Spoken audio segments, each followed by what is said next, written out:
Estudios Bíblicos Logos presenta El misterio de la salvación. Capítulo 3. Los ángeles y sus funciones en la tierra. El misterio de la salvación es un estudio detallado sobre la parte histórica del Nuevo Testamento, y por tanto, es difícil exponerlo todo en un solo video. Es por eso que lo iremos presentando por capítulos y de manera cronológica. En esta sección estaremos presentando un análisis sobre la misión de los ángeles en la tierra. Su rol es importante, ya que anuncian con anticipación los sucesos más impactantes que tienen que ver con la venida del Elías y el Mesías al mundo. A lo largo de todo el relato bíblico, Dios se ha valido de muchos ángeles para cumplir sus propósitos en la tierra. En primer lugar, Dios utiliza sus ángeles para anunciar sus mensajes a los hombres, sobre hechos que ocurrirán, bien sea para bendecir, advertir o exhortar. De ahí deriva su nombre de mensajeros, que en hebreo se les denomina como Malak, y que a nuestro español se nos define con el nombre de ángeles. Al único ángel en su clase, que se le menciona por su nombre en la Biblia, es el ángel Gabriel, con dos apariciones al profeta Daniel, una aparición al sacerdote Zacarías, y una a la Virgen María. Esto no quiere decir que no haya tenido más apariciones en la tierra, solo que ni a los patriarcas, ni a ninguno de los profetas antes que Daniel, les fue revelado su nombre. El ángel Gabriel está delante de la presencia de Dios, tal y como se expresa en el Evangelio de Lucas, capítulo 1, verso 19. Y sirvió como mensajero en segunda persona de Dios, para dar anuncios importantes.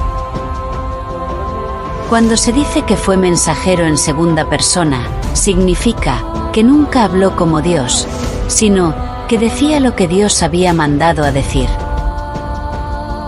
En segundo lugar, Dios utiliza a sus ángeles para proteger a su pueblo o sus intereses, como la ciudad santa, por ejemplo. Para ello se vale de sus príncipes, que comandan legiones de ángeles, siendo el único mencionado en la Biblia, el arcángel Miguel. Miguel, en el libro de Daniel, se presenta como uno de los principales príncipes, mientras que, en el Nuevo Testamento, los apóstoles Pablo, Juan y Judas, los denominan arcángeles, en sus escritos. Miguel, siendo uno de los principales príncipes de Dios, su misión es la de proteger y luchar en favor del pueblo de Dios, Israel. Y hasta en algunas ocasiones, proteger a sus propios ángeles mensajeros, como lo podemos ver en el libro de Daniel, capítulo 10, verso 13, los cuales son más débiles. Los arcángeles también son el brazo fuerte de Jehová, para llevar a cabo destrucciones o matanzas sobre los hombres de la tierra. Los arcángeles comandan principados, y estos a su vez, legiones de ángeles, y por eso, se le llaman principales príncipes. Y Miguel, fue a quien Dios eligió para proteger a su pueblo, es decir, a los descendientes de Abraham, tanto los de su linaje, así como los adheridos por la fe en Jesucristo. La mayoría de los nombres de los ángeles en la Biblia se mantienen en secreto, aunque no haya faltado quien les preguntara por el nombre, como el caso de Manoa, el padre de Sansón, a quien el ángel le dejó claro que su nombre era secreto. Mientras que, por otro lado, el ángel Gabriel nunca negó su nombre, poniendo de manifiesto también el nombre de su arcángel Miguel.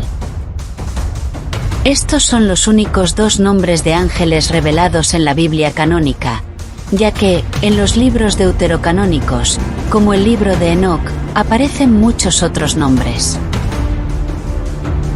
Aunque en la Escritura solo se mencionan al ángel Gabriel y al arcángel Miguel, eso no significa que Dios solo se haya valido de estos dos seres espirituales para cumplir sus propósitos principales, pero es muy probable que estos dos fueran los más utilizados.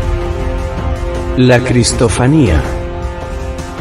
La cristofanía está definida por la teología como posibles apariciones en la tierra de Jesús, en el Antiguo Testamento, antes de su venida en carne. La cristofanía nos dice que Jesús pudo aparecer en la tierra en cualquiera de estas manifestaciones, quedando descartada de una vez la posibilidad que Jesús se haya manifestado como el ángel Gabriel. Existen denominaciones que piensan que Jesús es el arcángel Miguel, cuestión que no se merece ni siquiera discutir, por estar fuera de todo contexto bíblico. Una de las razones más contundentes para desestimar esta teoría es el asunto de que, en el reino de los cielos, existe la jerarquización de las entidades celestiales. Sabemos acerca de la preexistencia de Jesús por lo que describe el apóstol Juan, en su Evangelio, capítulo 1, verso 1.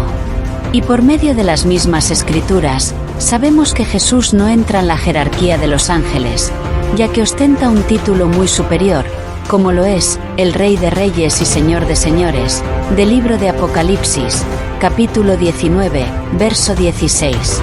El Hijo de Dios, a quien a todos los ángeles se les ordena que le adoren. Y otra vez, cuando introduce al primogénito en el mundo, dice, adórenle todos los ángeles de Dios. Y más adelante dice la misma epístola. Pues, ¿a cuál de los ángeles dijo Dios jamás, siéntate a mi diestra, hasta que ponga a tus enemigos por estrado de tus pies?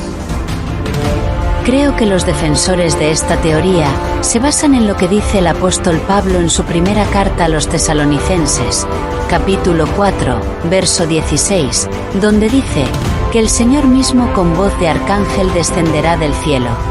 Pero eso no es un fundamento válido que nos certifique que en realidad Jesús es un arcángel. También existen casos donde los teólogos piensan que Jesús hizo apariciones como el ángel de Jehová. Ahora bien, los fundamentos de esta teoría están basados más que todo, como lo mencionamos antes, en que existen casos donde el ángel se presenta como Dios, habla como Dios y permite que se le adore. De esta manera, muchos eruditos nos dicen que Jesús fue aquel ángel que se presentaba como Dios mismo. Por ejemplo, piensan que Jesús fue quien apareció a Moisés en la zarza ardiente. También que fue quien se le presenta a Josué, como aquel príncipe con la espada desenvainada, antes de conquistar a Jericó. Tenemos, por ejemplo, el caso del ángel que se le presenta a Manoa. Es de ahí donde más duro se agarra esta teoría, porque cuando Manoa le pregunta por su nombre, el ángel le responde, ¿por qué preguntas por mi nombre, que es admirable? Luego asocian esta palabra admirable con la profecía de Isaías, acerca del Mesías. Porque un niño nos es nacido, hijo nos es dado, y el principado sobre su hombro, y se llamará su nombre admirable, consejero, Dios fuerte, Padre eterno, príncipe de paz. Ahora bien, en el idioma original hebreo, las palabras utilizadas en ambos contextos, aunque se asemejan bastante, no se pronuncian iguales, puesto que la utilizada en el libro de Jueces es Peeli, que significa secreto, y la utilizada en Isaías es Pelé, que significa maravilloso. En realidad, esta teoría es falsa, ya que el ángel de Jehová es un ángel, al servicio de Dios en muchas formas. No el Hijo de Dios, ni siquiera aparece escrito en mayúscula. En la actualidad, existe una gran controversia acerca de que si en verdad alguien perteneciente a este mundo ha visto a Dios en persona o no. Los hebreos podían suponer que sí lo hubo, y que esa persona pudo ser Moisés, ya que la Escritura lo dice textualmente, que Jehová hablaba a Moisés cara a cara, como habla cualquiera a su compañero. ¿Quiere decir esto que Moisés pudo ver a Dios a su rostro? En ninguna manera, porque no existe nadie en este mundo que pueda ver el rostro de Dios y viva. Así lo dejó bien claro el mismo Jehová en el libro del Éxodo, capítulo 33, verso 20, cuando dijo a Moisés: no podrás ver mi rostro, porque no me verá hombre y vivirá. El apóstol Juan nos dice lo siguiente: a Dios nadie le vio jamás. El unigénito Hijo, que está en el seno del Padre, Él le ha dado a conocer. Esto lo escribió el apóstol, atendiendo lo que Jesús mismo había dicho antes, en Juan 6:46, no que alguno haya visto al Padre, sino, aquel que vino de Dios, éste ha visto al Padre. Luego entonces, ¿qué fue lo que ocurrió con Moisés que su rostro se resplandeció en el monte de Sinaí? Lo que pasó con Moisés fue que Dios le permitió ver en persona, y no a través de visión, parte de su gloria y su apariencia. Muy diferente a los casos de los profetas, que también pudieron ver la gloria y apariencia de Dios sentado en su trono, pero estos casos fueron en visiones en el Espíritu. Ellos fueron Isaías, Ezequiel, Daniel, el diácono Esteban, y por último, el apóstol Juan, en la isla de Patmos. En el caso de Moisés, solo una vez, Dios le mostró su apariencia, y solo sus espaldas. Pero el resto del tiempo, siempre se valió de su ángel para hablar directamente con él.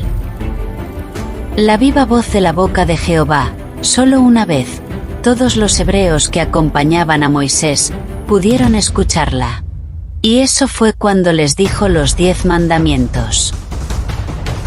Y fue tanto el terror y la conmoción causada entre los presentes, que el pueblo de Israel pidió a Moisés, que fuera él, quien les sirviera de intermediario, porque ellos no podían soportar la viva voz de Jehová.